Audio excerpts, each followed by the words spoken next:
안녕하십니까. 2021년 4월 3일 저병무 이펙트 시작하겠습니다. 중앙선거관리위원회, 잘 아시다시피 선거를 관리하는 게 주 업무입니다. 그러다 보니까 선거라는 것은 항상 여당과 야당이 있게 마련이고, 여당 하나에 야당 여러 개, 대개 이런 식으로 경쟁을 하게 되죠. 그러니까 치열하게 서로 공방이 벌어지고 있기 때문에 이런 것들이 선거법 위반이다, 아니다, 이런 거에 판정을 해줄 수 있는 선거 심판의 기능을 하고 있습니다. 그러다 보니까 늘 어느 한쪽으로부터는 중립성 논란을 불러일으킬 수밖에 없는 일이 자주 있고요. 그러다 보니까 중앙선관위원회는 항상 중립성을 굉장히 생명처럼 여기고 있습니다. 그러니까 거기에 예를 들어서 지금 현재 문재인 대통령이라면 문재인 대통령과 가까운 사람 누구를 거기다 심는다든가 이런 경우는 있을 수가 없다.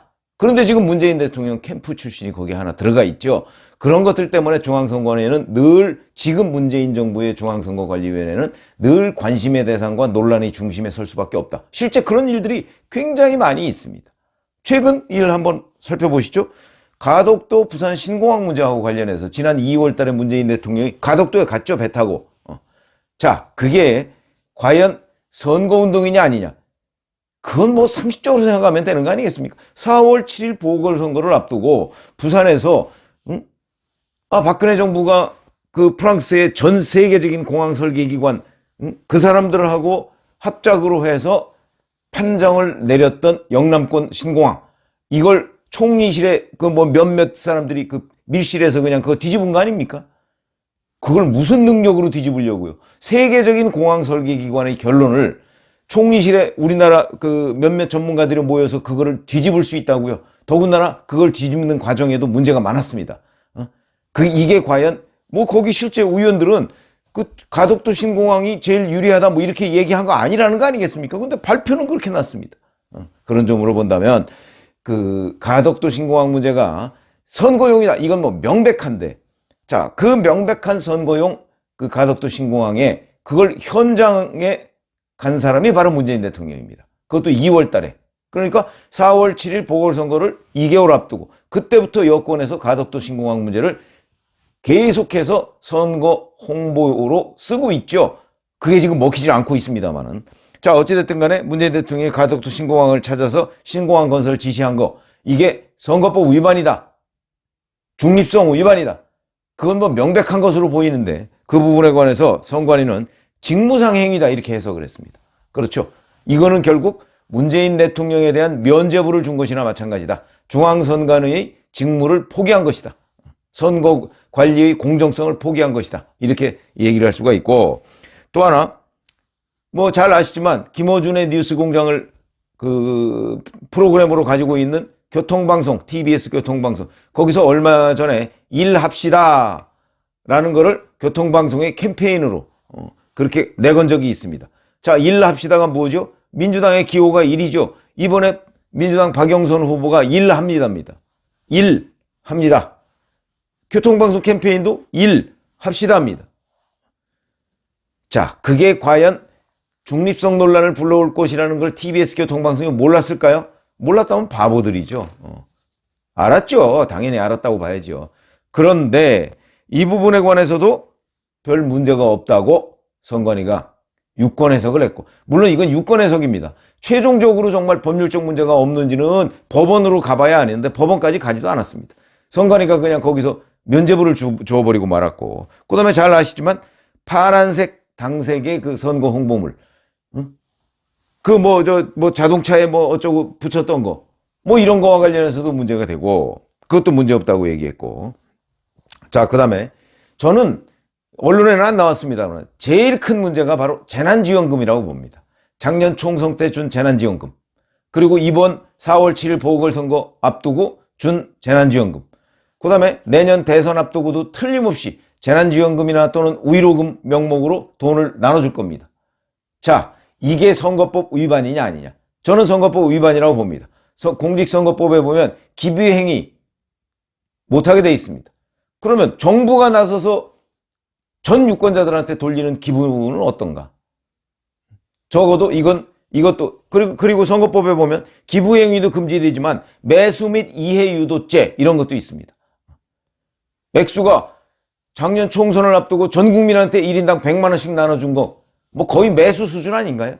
그런데 이거를 정부에서는 정책이다 이렇게 주장하고 있습니다. 그러면 선관위가 과연 이게 정책이냐, 아니면 매수 및 이해 유도하고 관련이 있느냐, 아니면 적어도 기부행위 금지에 해당하느냐, 이런 거 판단을 해야죠. 그리고 적어도 경고라도 해야 됩니다. 이건 제 의견이 아니고 전직 선관위 간부들의 의견입니다. 제가 원래 선관위 굉장히 오래 출입했거든요. 선거 때마다 적어도 제가 한 서너 번은 출입했습니다. 그러다 보니까 선거관리 공직선거법, 그 다음에 선관위 고위 관계자들 제가 잘 압니다. 그래서 그렇지 않아도 전화를 해봤습니다. 그랬더니 지금 선관위에 대한 불평불만, 후배들이죠. 그러니까 굉장히 많더라고요. 왜 많느냐? 특히 재난지원금 문제하고 관련해서는 선관위에서 경고를 했어야 된다. 이거를요, 야당에서 재난지원금 문제 가지고 문제를 삼지 않습니까? 그럼 선거에서 집니다. 왜냐면 국민들이, 유권자 입장에서 보면 아이씨 뭐 돈 준다는데 왜 야당에서 그래? 야당 찍으면 돈 안 주겠구만. 이것 때문에 야당에서 문제 삼기 어렵습니다. 그러니까 그런데 그건 공직선거법 위반일 가능성이 굉장히 많거든요. 저는 위반이라고 보고요. 그렇다면 그거를 제동을 걸 수 있는 사람은 중앙선관위다. 근데 중앙선관위가 제동을 안 걸지 않습니까?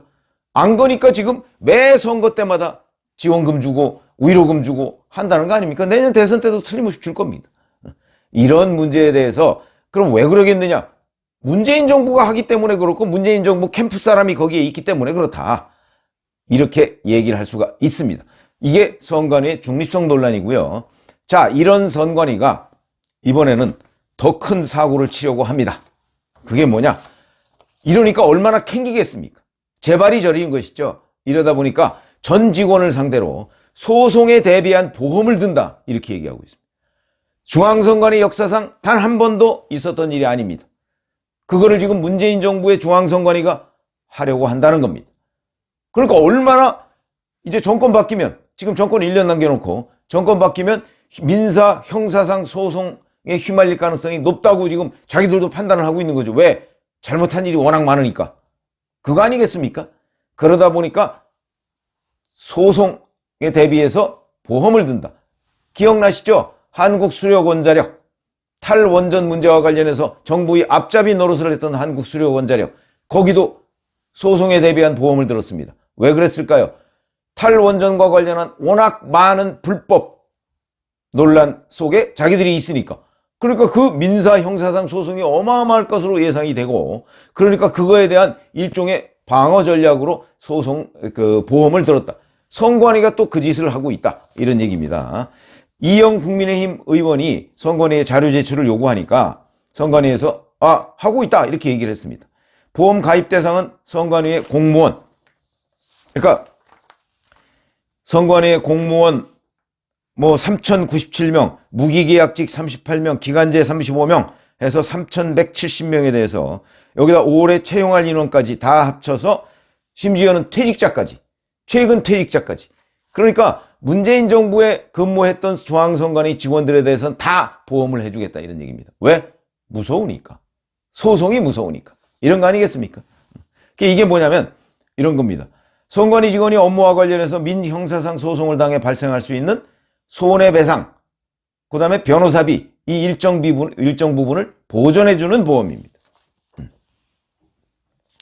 이거는요, 현재 입찰을 공고한 상태라고 합니다. 우리가 보험을 이런 거 하려고 합니다. 3천 몇백 명 집단으로 보험을 하려고 하니까 보험회사들 한번 견적 내보세요. 이렇게 해서 입찰을 하고 있답니다. 그러니까 이제 다 확인된 겁니다. 보험 종류가 배상책임보험이라고 하는데 기간은 2015년 1월 1일부터 2021년 12월 31일, 올해 12월 31일까지 이렇게 얘기하는 겁니다. 그러니까 무슨 얘기냐? 박근혜 정부에 살짝 걸치고 문재인 정부 5년 전부를 지금 대상으로 하고 있습니다. 그러니까 결국 문재인 정부 5년을 대상으로 하고 있는 거라고 보시면 되겠습니다. 선거는 총선, 대선, 4월 7일 보궐선거까지 다 포함하는 개념입니다. 이런 것이고요. 보장은 민사, 형사 다. 여기에서 한 건당 3천만 원 한도에서 보험금을 청구할 수 있도록 돼 있고, 그 다음에 검찰과 경찰의 수사를 거쳐서 형사소송을 당한 경우에는 우선 기소되기 전에 방어비용으로 1,000만 원, 재판에 넘어간 뒤에는 1심은 1,000만 원, 2심은 500만 원, 3심 500만 원 이런 식으로 소송 비용을 보전해 줄 수 있다 이런 거고, 이제 기소가 되면 재판에 넘어가면 확정 판결 후에는 보험금을 지급하는데 1인당 연간 3건 최대 9천만 원까지 보험을 적용한다. 선관위 이렇게 주장하고 있습니다. 선관위의 정당한 직무수행 관련한 소송 등에 대한 지원 제도를 현재 운영하고 있는데 그 대상 및 지원 범위의 한계로 능률적 업무 수행에 애로사항이 발생하고 있어서 이걸 소신껏 일할 수 있도록 여건을 마련하기 위함이다 라고 주장하고 있는데, 그건 뭐 아까 제가 설명드렸듯이 문재인 정부에서 특히 형사와 민사소송의 문제가 많이 발생하고 있고요. 그 다음에 이런 위험성을 자기네들도 알고 있는 겁니다. 그러니까 지금 재발이저리니까 이런 식으로 보험까지 들어가면서 지금 자기들 방어 전략을 펴고 있는 것이다. 보험 가입 비용으로 총 6천만 원을 책정했다고 합니다. 6천만 원이라는 게 이제 한 번에 내는 거 얘기하는 거죠. 그러면서 조달청을 통해서 지난달부터 입찰을 진행 중인데 벌써 2차례 유찰이 됐다네요. 보험회사도 아는 모양이죠. 아, 문재인 정부의 중앙선관위 이 보험 잘못 가입시켰다가 손해가 막심할 것이다라는 걸 아는지 하여튼 2차례 입찰이 됐다고 합니다. 이런 것을 보면, 자, 왜 중앙선관위가 이런 일을 벌일까요? 과거에 없던 일입니다. 이런 부분은 결국 중앙선관위가 자기네들이 문재인 정부 동안 저질러 놓은 일에 대해서 자신감이 확 떨어지는 겁니다. 아, 이거 소송당할 수도 있겠다. 자, 한국수력원자력 얘기했지 않습니까? 그것처럼 워낙 자신감이 떨어지고 이런 부분은 이거 어쩌지? 갖고 전전긍긍하고 있는 거 아닌가? 그러니까 일종의 중앙선관위의 문재인 정부 임기 말 대책이다. 이렇게 볼 수가 있는 것이죠. 이런 부분은요, 정말 이거 결국 국민 세금입니다. 아니, 자기네들이 잘못해서 재발절해서 이런 문제가 나오는 것을 두고 그건 자기네들이 소신껏 일하지 못해, 정말 소신껏 일한 사람이 어떤 불의의 무슨 소송을 당해서 이런 일이 있다고 한다면 그거는 국민 세금으로라도 충분히 보상을 해주고 지켜줘야 되지만, 자기들이 정권에 충성하기 위해서 저질러 놓은 또는 편파적으로 행한 행위에 대해서 왜 우리 국민들이 책임을 져야 되느냐, 이런 문제는 반드시 바로잡아야 된다. 어떻게 바로잡느냐? 지금 현재 바로잡을 길 없죠. 결국 국민 여론으로 바로잡아야 된다. 선관위의 이런 자기 방어적 행위, 이 부분에 관해서 국민 여론으로 질타를 해서 이 부분을 바로잡아야 되겠다.